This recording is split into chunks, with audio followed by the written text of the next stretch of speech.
En este vídeo vamos a ver el epígrafe 2.5, el sistema de la restauración, caciquismo y turnismo.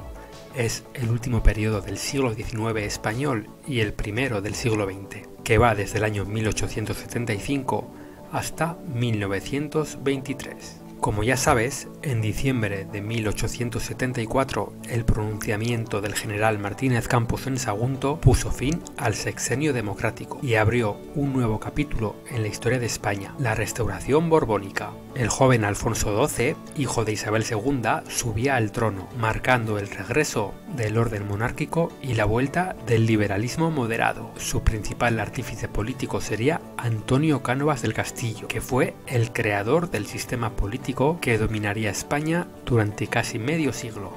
Antonio Cánovas del Castillo fue un líder moderado alfonsino que fue jefe del gobierno desde enero de 1875. Fue el creador e ingeniero del sistema político de la Restauración y el inspirador del bipartidismo. Estableció el modelo de turnismo pacífico basado en el parlamentarismo británico. El sistema canovista se basó en una idea central, la estabilidad. Para Cánovas, España necesitaba un régimen duradero, sin pronunciamientos militares ni revoluciones. La Constitución de 1876, inspirada en la de 1845, fue la base legal del nuevo orden. Establecía una soberanía compartida entre el rey y las Cortes. Un parlamento bicameral, con un sufragio muy restringido, apenas un 5% de la población, un sistema centralista y confesional, donde el catolicismo seguía siendo la religión oficial del Estado. Una constitución que, aunque proclamaba amplios derechos, en la práctica muchos quedaban restringidos por leyes posteriores. Como hemos dicho, solamente un 5% de la población podía votar. Era un sistema diseñado para el consenso entre las élites, no para la participación popular. Cánovas soñaba con reproducir el modelo británico de alternancia política, dos grandes partidos que se turnaban en el poder de forma pacífica. Así nacieron los dos partidos dinásticos, el conservador, liderado por Cánovas, que representaba a la aristocracia y la burguesía terrateniente, defensor del orden y de la Iglesia, y el liberal, fundado por Sagasta, con una base más urbana y reformista. Era un partido heredero del progresismo y del unionismo.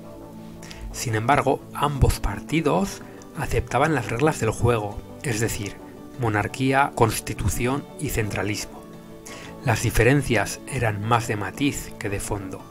De este modo, la alternancia se convertía en un mecanismo calculado para evitar conflictos y preservar el sistema. En teoría, el turno político debía basarse en elecciones libres. Sin embargo, en la práctica, todo estaba amañado. Cuando el gobierno en el poder se desgastaba, el rey llamaba al líder del partido rival. Ese nuevo gobierno organizaba las elecciones y las ganaba. ¿Cómo era posible? Gracias al encasillado. Esto era una lista elaborada por el Ministerio de la Gobernación, donde ya se decidía qué candidato debía ganar en cada distrito electoral. Para hacerlo realidad, contaban con los caciques, poderosos locales que controlaban el voto mediante el soborno, la coacción o el fraude. Era una red clientelar que mantenía el sistema en pie a costa de la voluntad popular. El resultado, una participación electoral que apenas superaba el 20%. Estos caciques locales servían a ambos partidos dinásticos, garantizando que este encasillado se cumpliera con precisión matemática.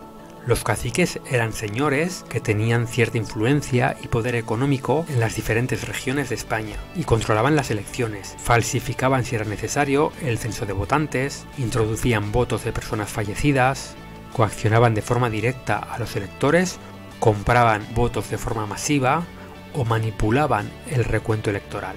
Aquí tenemos una fuente de la época, que es el mapa del caciquismo en España, con los diferentes caciques regionales y poderosos en cada una de las provincias. Así, durante el reinado de Alfonso XII, entre 1875 y 1885, el sistema se consolidó. Cánovas puso fin a los conflictos pendientes, la Tercera Guerra Carlista, con la derrota definitiva del pretendiente Carlos VII, y a la Guerra de los 10 Años en Cuba, que terminó con la Paz de Zanjón en 1878. Esta victoria sobre el carlismo supuso la supresión definitiva de los fueros vasco-navarros. Tras una década de relativa estabilidad, la muerte prematura del rey, en 1885, dejó el trono en manos de su viuda, María Cristina de Habsburgo, que ostentó la regencia en nombre del futuro Alfonso XIII. Tras la muerte del monarca, Cánovas y Sagasta sellaron el Pacto del Pardo, un acuerdo de estabilidad nacional. Ambos partidos se comprometían a respetar la regencia y a turnarse en el poder sin enfrentamientos.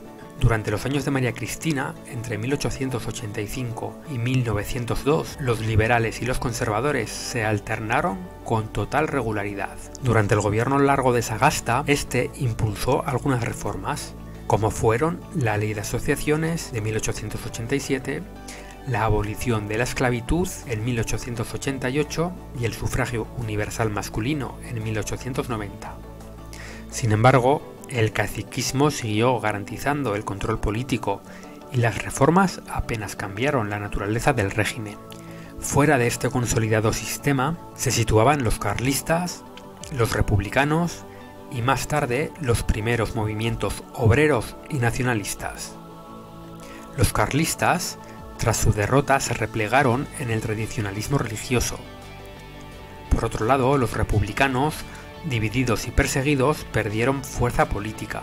Mientras tanto, el auge industrial en Cataluña y el País Vasco dio origen a los primeros movimientos nacionalistas que cuestionaban el centralismo de Madrid y pedían autonomía.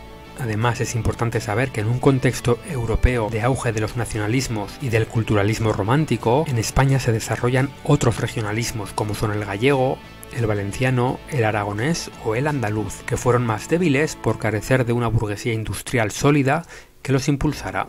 Así, el sistema de la Restauración fue, durante casi medio siglo, un intento de construir estabilidad en un país acostumbrado a los sobresaltos. Lo logró, pero a costa de la democracia. El turnismo y el caciquismo mantuvieron el equilibrio entre las élites, pero silenciaron la voz del pueblo. Con el nuevo siglo, los desafíos sociales, el auge del movimiento obrero y las tensiones regionales pondrían a prueba ese frágil edificio. Un edificio que, finalmente, se derrumbaría en 1923 con el golpe de Estado de Miguel Primo de Rivera.